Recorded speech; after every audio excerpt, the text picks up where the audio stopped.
quadratic equations. So we're going to be expanding brackets to obtain quadratic equation. Hit pause, copy the lesson objective down. Once you've done that, hit play and we'll move on to the starter.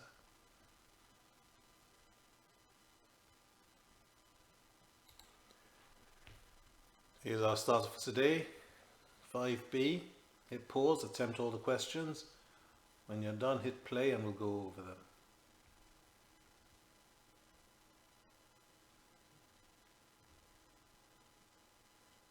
Right, what fraction is equivalent to the first part of the ratio 3 to 4?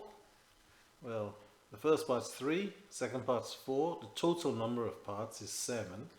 So the fraction of the first part is going to be 3 out of 7. Question 2, writing ascending order. Ascending, so smallest to biggest. 37 out of 100, 0.32 and 30%. Only problem we've got is they're written as a fraction, decimal and a percentage. So the mantra, in order to compare,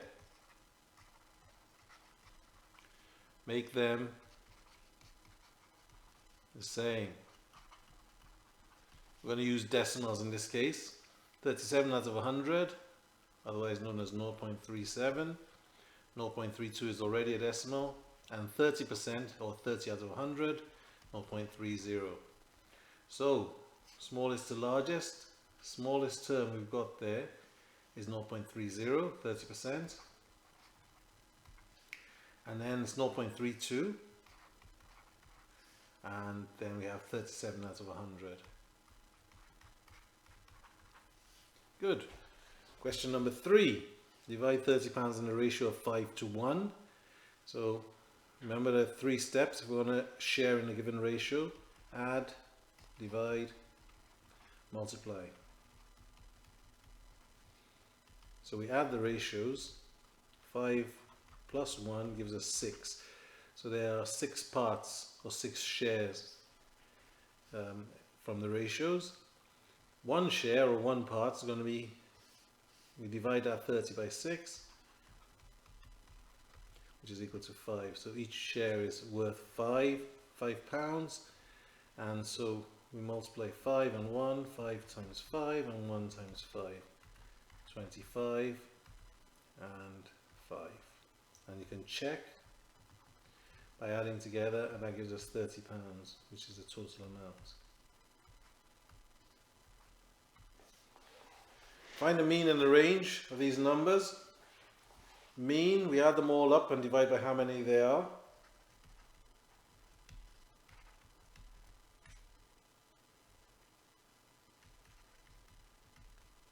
Number of terms. So if we sum them up, 8 out of 11 is 19, 13 out of 8 is 21, 19 plus 31 gives us 40, divided by 4, so we've got 10. Mean is 10. And then the range is given by the biggest,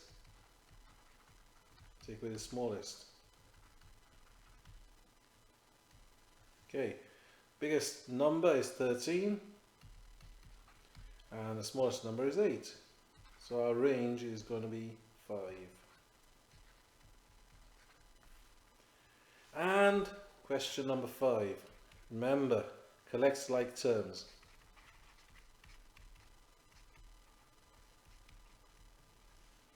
So you've got 9a minus 2a minus 5b minus 3b. 9a minus 2a, 7a. Minus 5b minus 3b minus 8b. That's an A, by the way. Okay, good. Mark and correct your work. When you're ready, hit play, and I've got a couple more questions for you.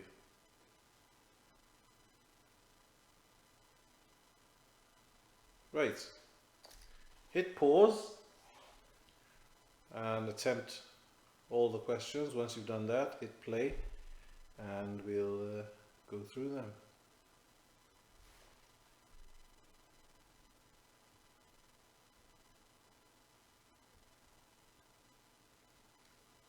Right, how do you test the hypothesis that the coin always lands tails down? We'd conducts an experiment.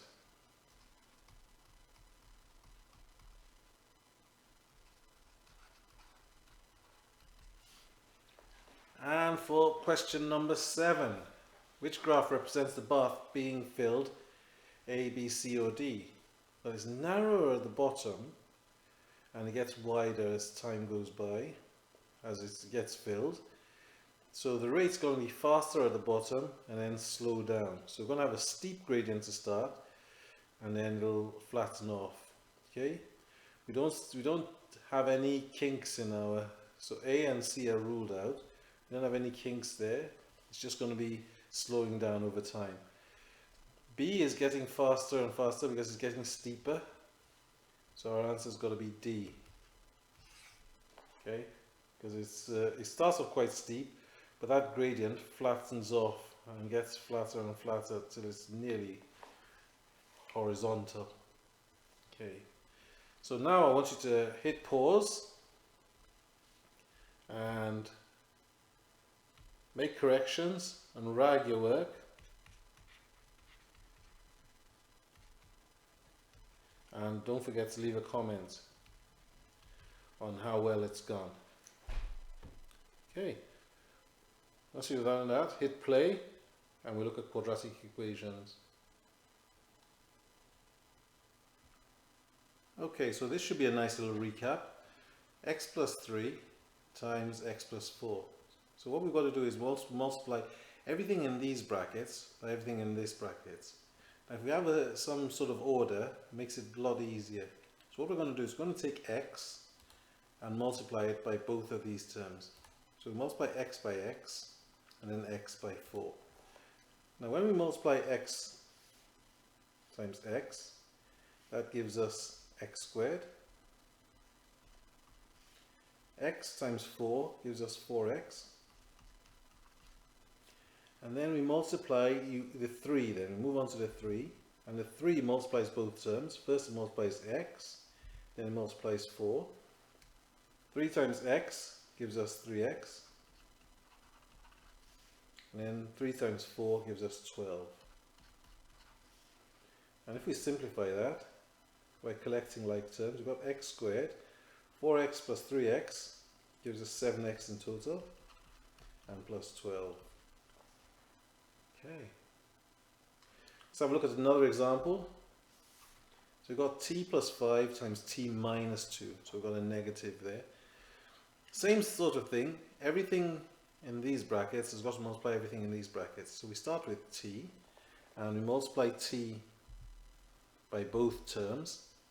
T times t gives us t squared. T times minus 2 gives us minus 2t. Then we multiply 5 by both terms. So 5 times t and then 5 times minus 2. 5 times t gives us 5t plus 5t. And then 5 times minus 2 gives us minus 10. So that's equal to t squared. Now you've got minus 2t plus 5t. Be careful. You could write it the other way around. Gives us 3t minus 10. Okay. Good. So hit pause, copy those two examples down, and I've got some questions for you to attempt.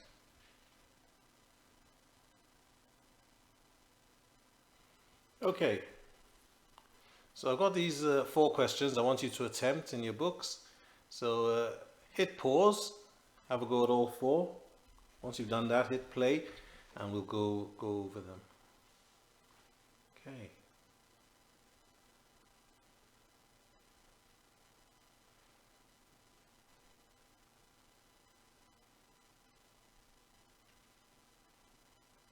Right, let's have a look at the first one here. We've got to multiply x plus 2 times x minus 3.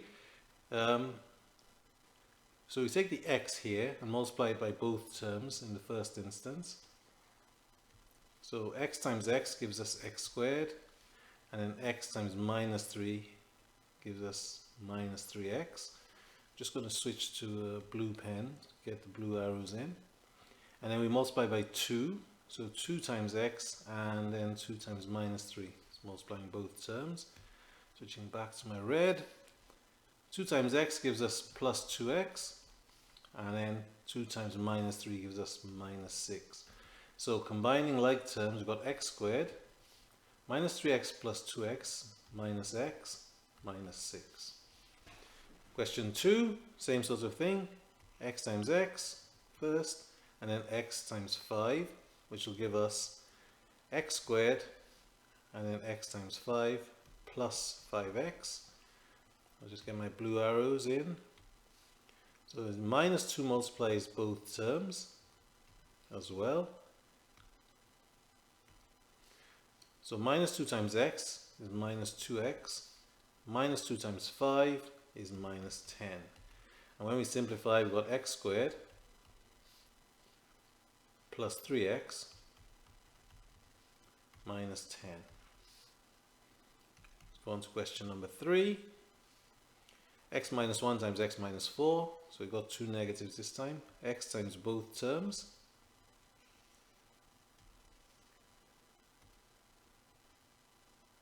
And so x times x, x squared. And then x times minus 4 is minus 4x. And now I need my blue pen.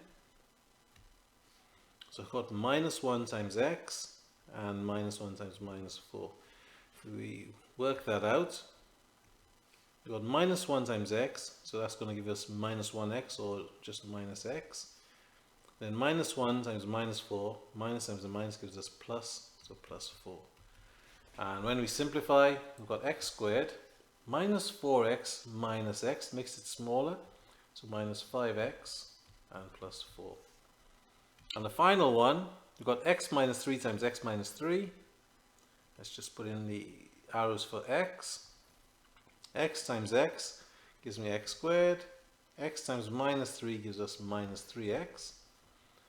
And if we take the blue arrows, so minus 3 times x and then minus 3 times minus 3. So that leaves us with minus 3 times x is minus 3x. And then minus 3 times minus 3 gives us plus 9. Minus times minus gives us plus. Simplifying, we've got x squared minus 6x plus 9. Okay. So as before, mark your work, make your corrections, and hashtag rag123.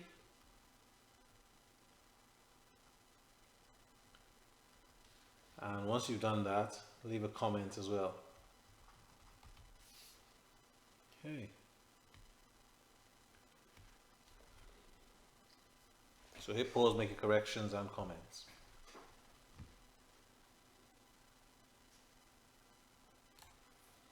Okay. So write classwork. And I've got 7 more questions here for you to do. Hit pause, have a go. Once you've done that, hit play again. And then we'll go through the answers.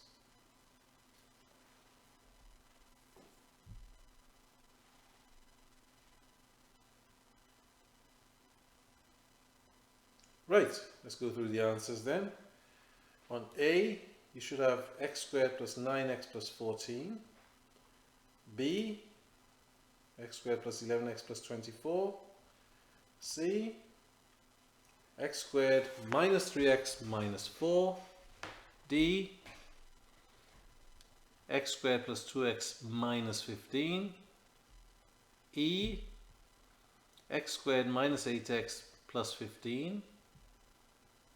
F, it's y squared minus 2y minus 24. And this is an unusual one, x plus 6 times x minus 6. Interesting. And that gives us x squared minus 36. Okay. Right, I've got some questions from the book for you to attempt.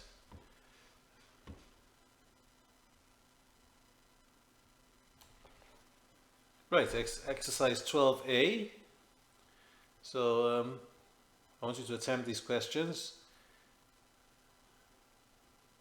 I'll be attaching these to the assignment.